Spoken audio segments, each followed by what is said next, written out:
Thomas Gaydon started the pharmacy off here in 1894. And he come down Woomba from Drayton. When he first came here, he was many things. He was the pharmacist, the dentist, the optometrist, the anaesthetist, the hospital, the veterinarian dispenser, and the town photographer. And he had two sons. He had Noel and Jeffrey. This is the younger of the two sons, Noel. And Noel became a qualified pharmacist in 1925 and worked alongside his dad until his dad died in 1935. Noel then worked alone for 3 years until 1938. Then he took on a partner. We only ever had three chemists in the shop here. And the bloke he took on was this bloke here, Mervyn Graham Hooper. Yep. And the pair of them worked together until Noel died at the start of decimal currency in 1966. Graham then carried on the work until he finally had a heart attack in 1982 and died. When he died, his wife couldn't do the pharmacy, so she put all the pharmacy stuff out the back of the shed for storage. Right. And she carried on to the gift line store selling Royal Dalton and Wedgwood China. Okay. And she did that for 5 years until 1987, then she wanted to retire herself. And the council we had here at the time was the Isis Shire Council, and they bought the clinics off of Mrs. Hooper and set it back up to the old pharmacy museum. And they were amalgamated with Bundaberg, so the Bundaberg Council owns all the contents and the building, because this side and next door is the Gaydon building. If you stand out the front and have a look, you see the top story on the top of us here. Yep. And it's got the Gaydon building of 1894. It wasn't built back then, you'll see why shortly. But he was here to start with. He was I think he was the second shop to be in town here when they cleared the land. And yeah, so now you got, and we're just all volunteers to tell a story here, so we don't get paid for anything. This one here, you've got Thomas, you've got Noel here, you've got the eldest son Jeffrey here, you've got this bloke here was Herb Kingston, was one of two to be trained here as a pharmacist, and he was from Maryborough, and he had the biggest pharmacy in the southern hemisphere down Maryborough at one stage. And it's now closed up because of all the floods they had in Maryborough over the number of years in Kent Street. You've got the lazy boy behind the counter here, and the young lad that come in and clean bottles after school, because this was a compound pharmacy where they used to make all the tablets and medicines and everything. Yep. Because Thomas was the first dentist here, then his son became a dentist as well, and then we had Bill Steele and all the other dentists up until Brett Crooks is there now. We have the longest standing dental surgeons in Australia, having always had a dentist in the building. So there's been a dentist and a pharmacist here since 1894? Yeah, up until 1982 was the last pharmacist when Helen died. But the dentist is still there? The dentist is still there, yeah. But using modern technology, right? Yeah. They've had a number of dentists over the years. When I came here in 1962, Bill Steele was the dentist here at the time. I went to school with his lad, Peter Steele. Yep. And he was here for a number of years, and I don't know how many more have been in the meantime. This one here is Thomas in front of his store when he first started in 1894. That's just all little wooden buildings. Is that here? That's here, right on this site. Then in 1902, there's a major fire in the town. Yeah. It burned 24 shops down. This was taken off the brand of the Grand Hotel down the corner of the pub, and it was the only building left standing. It was brick, and it burnt all the way up where the other pharmacist is up the other end of the town. There's a laneway between that chemist shop and the Salvation Army store, and the fire stopped when it got to there. In those early days, because we had a lot of cane growing here, we had a lot of Kanakas here that used to hand cut the cane. When the fire broke out, the Kanakas came out with wet hessian bags, and they were helping put the fire out with those bags. And that was all going well until I got up the road here where Buck's Butcher Shop is, and that was an office for a Labor parliamentarian. When the fire got to that building, all the Kanakas stood back, folded their arms and said, "Let the bloody place burn." When the fire started, all the town folk heard the alarm, because we never had a fire brigade here then. There was no fire brigade, there's no town water. We didn't get a fire brigade here until 1940. And then it was only a volunteer fire brigade, where they ring a bell, and everyone that was volunteer would run down to the fire station, hop on the truck and take off. And in those days, it was an old dentist truck, what they call a dentist truck, and it was very slow. But the town folk come out and helped take what they could out of the shops to store it from getting destroyed by fire. This glass cabinet and that glass cabinet there were originally from the very first shop, which they carried out into the main street. When they went to rebuild the whole city, the whole side of the town again, all the shop owners got together and they found some were insured by the owners, some weren't. So they set up a fund between the whole lot of them, and they rebuilt the whole side of the town in 18 months. And when they built it this time, they put a bit of forethought into it. They didn't want the whole place to burn down again. So they're built with brick and mortar. In between each shop wall is a brick and mortar wall. And over the years, Silver was renowned for fires. We had Villa Shoe Shop burned down, we had two electrical appliance stores burned down, we had the Commonwealth Bank burned down, the Backpackers in 2000, and all those fires only pertained to those buildings at the time. When they rebuilt this here, we're in this building here, you just see the end of the gate and the name there with chemist and dentist. When they rebuilt, they never put a top story on above us here, so that and the ceiling, the pressed metal ceiling there, was a skylight. If you go in the newsagents next door or the baker shop or that, you'll see a skylight there. And that was originally a skylight. In 1906, Thomas was a very wealthy man. He used to lend money to people to buy land for farms, to buy machinery for the mining of the, or the farming of the farms and all that. And in 1906, he put the top story in above us here next door, and that was to accommodate for his eldest son, Jeffrey, to become the dentist next door there. This one here is of the street in the late 30s, early 40s. You can tell by the old vehicles parked there.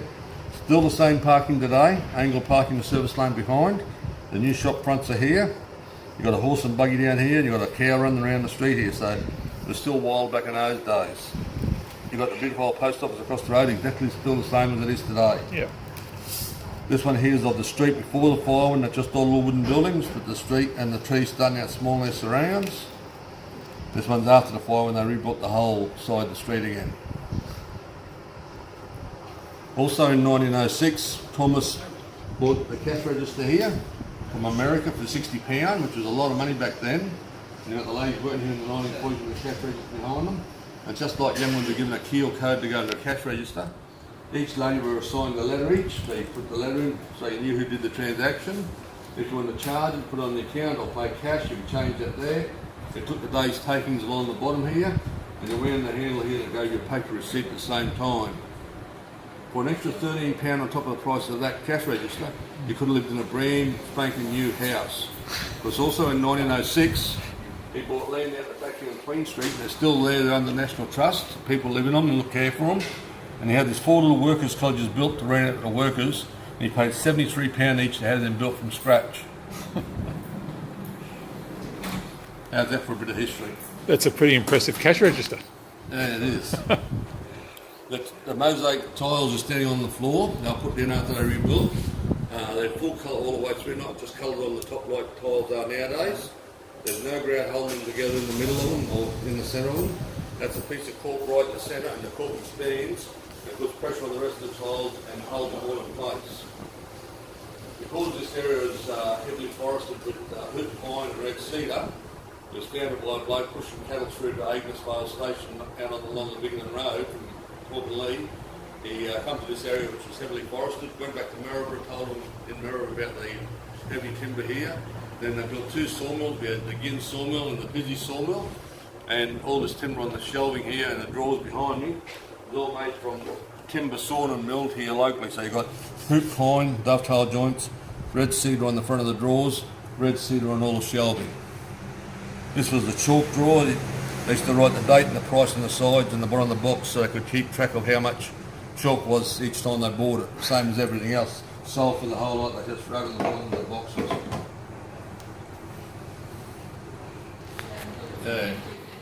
What's the blue bottle? The blue bottle's called a carboy. That's its proper name, carboy. And when you drive into town with the kids in the back seat, what's the first thing they're looking for when they drive into all the towns? Either somewhere to go to the toilet, or more likely they're looking for somewhere to go and feed their face. Yeah. And most kids like to go where now to have a feed? McDonald's. So you look for the golden arches, or if you're after a haircut, you've got hair for a haircut, you look for the red and white striped pole. Well, in the early days, people weren't well educated, couldn't read signage on the front of the shop, and that bottle would be in the shop window, and they knew it was a place to come and get their lotions and potions. It was the symbol for a pharmacy. All over the world, that was a symbol. So that bottle is 1830, is that right? That dates back to 1830, that bottle. So where'd that come from? Would have come from down Brisbane way somewhere. Okay. Thomas that trained here, that worked here. He was trained down in Brisbane at Stone's Corner at Tomlinson Brothers. Yep. Yeah, that's where he trained. Yeah, I know. So the bottle would have come from down that way somewhere. They used to also have a red and green one in the shop window as well. And if the pharmacist was in there in the early hours of the evening making a sugar syrup up for a cough mixture or rolling tablets out, he'd have a candle lamp behind the green bottle to light it up. And if you're going past the shop and you needed something from the chemist, you knew he's open for business, just like stop-go lights. Seen one of these before? It's a pill making machine. Well, no, I don't have one. You get the ingredients out of the cupboard, put it in the molten pedals with a bit of water, you mix it up and you put it down here, and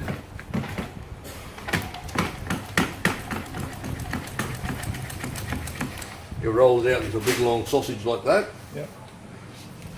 and then you Slice it. go like that, and that rolls them all out, and you take that over to the diocese and you count them out into your bottle. When you pull them apart, they're a little bit tacky still like these are, and all pills are. You put it back down on there. You go like that, makes them nice and round, and you count them out into the bottle. So it's a pill making machine. And these devices have all been on site here since always been here. the beginning. There's a number of these. There's all different sizes. This here, the brass piece here, there's all different sizes to make big pills, little pills, all the different size pills. You don't like to have 100 milligrams or 500 milligrams of tablets and that. So there's different sizes of those. This one here is what they call a Cachet Maker. It's another pill making device. Remember the old Becks and bits and powders people used to take? Yep. Well, if you used to go get the idea of trying to pour that down your throat, you put rice paper halves in all these holes here and here. You fold that over. You get your powder, you weigh your powder out, and that's the funnel. You go through and fill up each one with your funnel. You take it away and you wet the top with a wet rag, clamp it back down, and that makes like a pie casing like that there with the powder in the middle, and you can take it. And there's different sizes of these as well. Like a capsule now. Yeah, like a capsule that is now. What took over the gelatin capsule. Up the end here, you've got his dentist chair and his drill. Oh, geez. I want to stay away from that. And the split bowl. So it's a foot operated, what's left of the drill.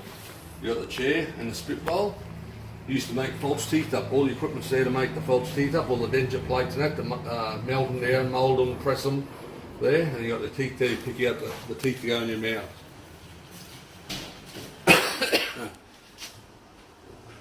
And this is all his original stuff that's This still is all here the on original site. stuff, all left here.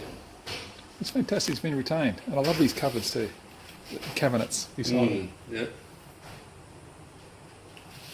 Well, and this one here, this comes from Queensland University down Brisbane. This used to be on the train from Brisbane to Cairns every 6 to 8 weeks. And if someone was in training like Herb Kingston from Maryborough, they'd be sent down to meet the train at the station. And they had to name every item in every drawer here, 75 drawers. They had to name every item by looking at it, and then what it was used for and how much to use in making that concoction up. So things like this one here, you know what that is? No. That's star anise. What's that? You use it in cooking. You don't watch My Kitchen Rules or MasterChef. Oh, not enough. Nah. Well, that's star anise. Oh, okay. It's like Anna said, you use it in cooking. Just like this one here. Is cloves. Good for toothache. Oh, yeah. I use them. Yeah, cloves. If you Good had for a chutneys. cold, you used to eat orange moss lollies. That's orange moss. Yes, I've seen that. Yeah. This one here is worth the most in all the cabinets. It was full up. It's gone up now, but that's saffron. Oh, yes. That's saffron. It's Worth its, or more than its weight in gold. yeah. More than. And that there's wool alcohols. It's a linen product for making like ointments and that, like your salve and all your ointments. And So that. these ingredients have been on there. Have they since been? Are they put in there in modern times, or have they These been? are all original, and as you can see, that's gone hard. It's not soft and pliable anymore. It's gone hard. So they're really old. They're all old. That's why the saffron's gone off and everything. These are all originally from. Doesn't matter which one you open. You can open any one of these at all. They've all got the substances still in them. They're all still in there, whatever they might be. Now, who's the fellow on the wall? His name was Frank Mycock. He came here in 1939 to work. Then he's called up for active service, and he's on the hospital ship, the Centaur, that was sunk with the Sunshine Coast by the Japs. And they all lost their life at a very early age. But he worked here for a short time, and we got his recipe book, like these here. This here, when they used to make something, they used to write it all down. So these are prescription books, and up the top there and down the side, you've got a double ray. There's another ray in behind those. So they date back to 1910, those books. And this one here, if you look in here, there's one here.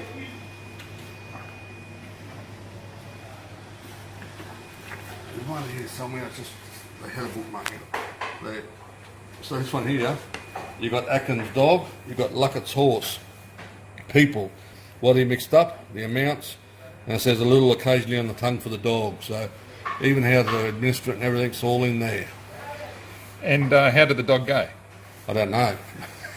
This was back in 1922, so before I was born anyhow. Anyway, we're going to check on Mr. Luckett's horse. He wasn't a winner, was he? No, probably not. When they started this up as a pharmacy, in that box they found a whole heap of glass plate negatives from photography, and the Bundaberg City Council gingerly pulled them all apart and developed them into photos. And there's some really, really beautiful weddings and christenings and birthdays and family portraits. From what period? The early 1900s, is it? Right back to the early 1900s. Yeah, back in the. Because anything before that would have been burnt in 1902, wouldn't it? Would have been lost in the fire. Yeah. So this is big from 1905, 06 onwards. Yeah. But if you had an old camera, a box brownie or the old pull-out camera, and you took a roll of film back in the 1930s, you could drop it off here in the morning, and in the afternoon you could pick up your developed photos that we developed for you to pick up. Because out the back here, all the drawers are made from recyclable boxes, like Lux toilet soap. Lux toilet soap. You know the difference between those two bottles apart from the colour, shape and size? Oh, that's poison? Yeah, how do you know? Because you can feel the shape of it at That's night. right, yeah. There you go. You're a chemist? No. No? But I read a little bit about bottles. Oh, good. Yeah, well, I tell people if they think of methoterps or carry your boat from a hardware store where there's glass or plastic bottles, they still have those grooves down the bottles. Yeah.